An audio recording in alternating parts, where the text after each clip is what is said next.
ভাই, আমরা ক্ষমতার জন্য আমরা জাতীয় সংসদে যাই নাই। এরকম ক্ষমতা তো আমাদের পূর্বপুরুষের ছিল।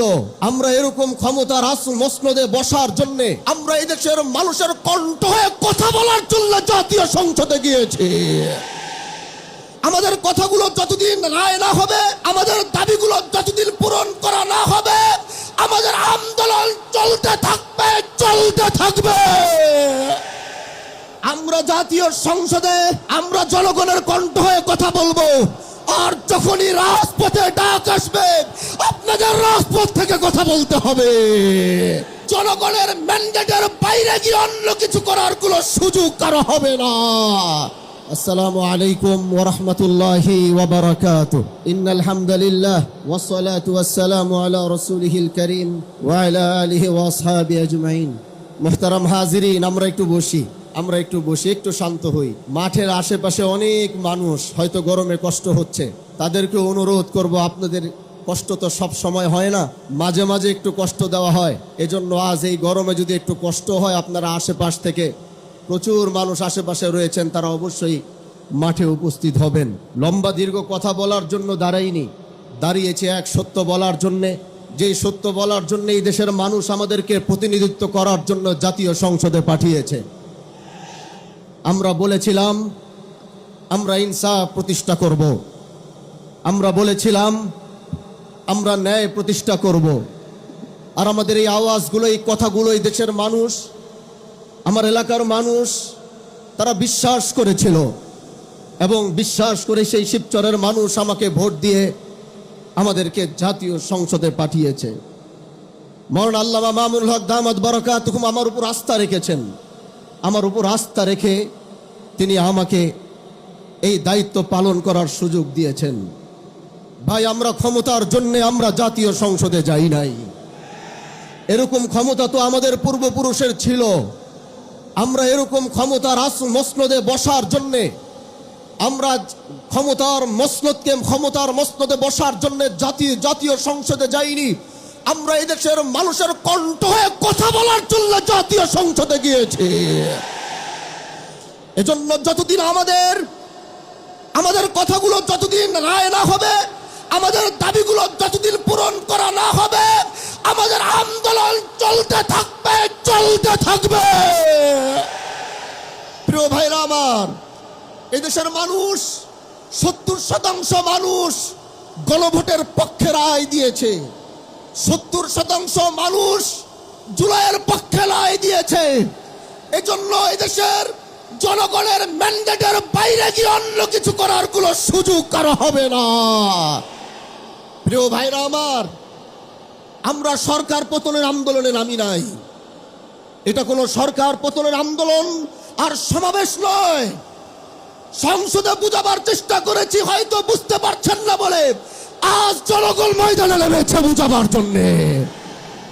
এজন্য আমরা চাই সরকার এটা বুঝবে, জুলাইকে ধারণ করবে, গণভোটের রায়ের পক্ষে সরকারও থাকবে, এটা আমাদের চাওয়া। এজন্য আগামীর বাংলাদেশে আমরা জুলাইকে মাইনাস করে আমরা কিচ্ছু করতে পারবো না। প্রিয় ভাইরা আমার, এই ময়দান থেকে এটাই বলতে চাই, আমরা জাতীয় সংসদে আমরা জনগণের কণ্ঠ হয়ে কথা বলবো। আর যখনই রাজপথে ডাক আসবে, আপনাদের রাজপথ থেকে কথা বলতে হবে। আল্লাহ পাক আমাদেরকে কবুল করুক। নাসরুম মিনাল্লাহি ওয়া ফাতহুন করিব ওয়া বাশশিরিল মুমিনিন। আসসালামু আলাইকুম ওয়া রাহমাতুল্লাহি ওয়া বারাকাতুহু। সংগ্রামী তৌহিদি অনুষ্ঠানের উপস্থিত সম্মানিত বিরোধী দলীয় নেতা ডাক্তার শফিকুর রহমান, উপস্থিত কর্নেল অলি আহমেদ, আমাদের গণ অভ্যুত্থানের সিপাহসালার নাহিদ ইসলাম সহ সকল ধরনের নেতৃবৃন্দ এবং প্রাণপ্রিয় তৌহিদি জনতা, আপনাদের সবাইকে জানাই সংগ্রামী সালাম ও শুভেচ্ছা। আজকে এই সমাবেশের দাবি অত্যন্ত সিম্পল, গণভোটের রায় বাস্তবায়ন চাই। আপনারা জানেন 1970 সালে একটা নির্বাচন হয়েছিল, সেটাও জনগণের রায় ছিল, কিন্তু সেই রায় তৎকালীন ইয়াহিয়া সরকার, ওই পাকিস্তানি সামরিক জান্তা রায় বাস্তবায়ন করতে দেয় নাই। রায় বাস্তবায়ন হলে পুরো পাকিস্তানের নেতৃত্ব আসতো আমাদের এই বাংলাদেশের জনগণের হাতে। সেই জনরায়কে প্রত্যাখ্যান করা হয়েছে ক্ষমতার জোরে। আশ্চর্য হয়ে যাচ্ছি আমরা, 55 বছর পরে এসে বাংলাদেশের এমন এক দলের উপরে আবার পাকিস্তানি জান্তা ভর করেছে যারা আমাদের গণভোটের রায়কে বাস্তবায়ন করতে দিতে চায় না। আপনারা আবার পাকিস্তানি যুগে ফিরে যাচ্ছেন, আপনারা আবার এই আহিয়ার রাস্তায় হাঁটছেন, আর দোষ দিচ্ছেন আমাদেরকে, দোষ দিচ্ছেন বিরোধী দলকে। আমরা দেখেছি যেই ক্ষমতায় যায় সেই ক্ষমতায় গিয়ে তার অতীত ভুলে যায়। আজকে প্রধানমন্ত্রীর বক্তব্য দেখেন, আগের বক্তব্য দেখেন, স্বরাষ্ট্রমন্ত্রীর আগের বক্তব্য, বর্তমান বক্তব্য দেখেন, তাদের নেতাদের আগের বক্তব্য, বর্তমান বক্তব্য দেখেন। ওই গ্রামে গঞ্জে ছাত্রদল যুবদলের ছোটখাটো নেতাদেরও আগের আচরণ বর্তমান আচরণ দেখেন, কোনো মিল আছে? যাদের আগের কথা আর পরের কথার মিল থাকে না, এরা কোনোদিন জনগণের আশা আকাঙ্ক্ষার পরিবর্তন করতে পারে না। আমাদের স্পষ্ট দাবি, জনগণ স্পষ্ট করে গণভোটে বলেছে, আপনারা দেখবেন, খুঁজলে এখনো গুগলে সার্চ করলে পাবেন, আমাদের গণভোটের যেই ব্যালট ছিল, ব্যালটের সামনে লেখা আছে আপনি কি জুলাই বাস্তবায়ন আদেশের সাথে একমত, এবং নিম্নোক্ত 4টি বিষয়ে আপনার মতামত হ্যাঁ অথবা না জানান। তাহলে জুলাই বাস্তবায়ন আদেশের পক্ষে মানুষ রায় দিয়েছে না? সংবিধান উপরে না গণভোট উপরে? সংবিধান বদলানোর জন্য আমরা কি করি? সংবিধান বদলানোর জন্য আমরা গণভোট করি। গণভোটের রায় হচ্ছে চূড়ান্ত রায়। সুতরাং গণভোটের মাধ্যমে বাংলাদেশের মানুষ নতুন রাজনৈতিক বন্দোবস্তের যে ঘোষণা দিয়েছে, যদি সেই রায় বাস্তবায়ন করা না হয়, আবার 71-এর মতো মুক্তিযুদ্ধ হবে, আবার সংগ্রাম হবে, লড়াই হবে, জীবন দিয়ে বাংলাদেশকে নতুন রাজনৈতিক বন্দোবস্তে আমরা প্রতিষ্ঠা করব। এটাই আজকের গণসমাবেশের প্রতিজ্ঞা। খোদা হাফেজ, বাংলাদেশ জিন্দাবাদ। আসসালামু আলাইকুম রহমতুল্লাহ।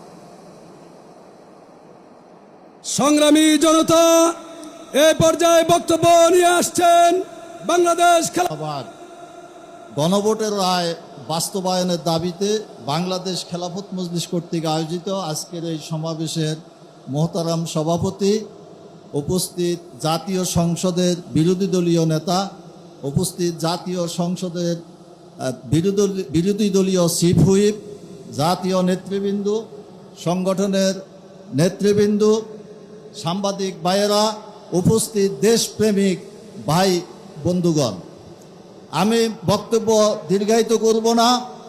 আমি শুধু একটি কথা বলবো, নির্বাচনের আগে আজকের প্রধানমন্ত্রী বিভিন্ন জায়গায় বক্তব্যে বলেছিলেন যে গণভোটে হ্যাঁ ভোট দিবেন, কিন্তু নির্বাচনের পরে উনি দেখলেন যে গণভোটের রায় যদি বাস্তবায়ন করা যায় তাহলে তার দুর্নীতি করা যাবে না। যদি গণভোটের রায় বাস্তবায়ন করা যায় তাহলে বিচার বিভাগকে তো নিজের ইচ্ছা মতো পরিচালনা করা যাবে না। যদি গণভোটের রায় বাস্তবায়ন করা হয় তাহলে নির্বাচনে ইঞ্জিনিয়ারিংয়ের মাধ্যমে নিজের ব্যক্তিদেরকে বিজয়ী করা যাবে না। যদি গণভোটের রায় বাস্তবায়ন করা হয় তাহলে ব্যাংক লুটপাট করার যে মিশন সেটা বাস্তবায়ন করা যাবে না। তাই ক্ষমতায় এসে তারা গণভোটের রায় যেন বাস্তবায়ন না হয় সেই ব্যবস্থা গ্রহণ করেছেন। মাননীয় প্রধানমন্ত্রী, আপনি মনে রাখুন, 70% ভোটার যেখানে গণভোটের পক্ষে রায় দিয়েছেন, যেদিন তারা রাজপথে নেমে আসবেন পালাইবার রাস্তা পাবেন না, পাবেন না, পাবেন না। তাই অনতিবিলম্বে গণভোটের রায় বাস্তবায়ন করার ব্যবস্থা গ্রহণ করুন, জুলাই সনদ বাস্তবায়নের ব্যবস্থা করুন। আপনারা ক্ষমতায় থাকেন সেটাতে আমাদের কোনো আপত্তি নাই, কিন্তু ইনসাফ ভিত্তিক রাষ্ট্র, দুর্নীতি মুক্ত রাষ্ট্র প্রতিষ্ঠা করার যে জুলাইয়ের স্বপ্ন সেটা বাস্তবায়ন করতে হবে। শুধু হাসিনার পরিবর্তে তারেক রহমান আসবে এই জন্য জুলাই বিপ্লব হয় নাই। সবাইকে আগামী দিনে সংগ্রামের আহ্বান জানিয়ে আমার বক্তব্য এখানে শেষ করছি। আল্লাহ হাফেজ। বাংলাদেশ জিন্দাবাদ। বাংলাদেশ খেলাফত মজলিস জিন্দাবাদ।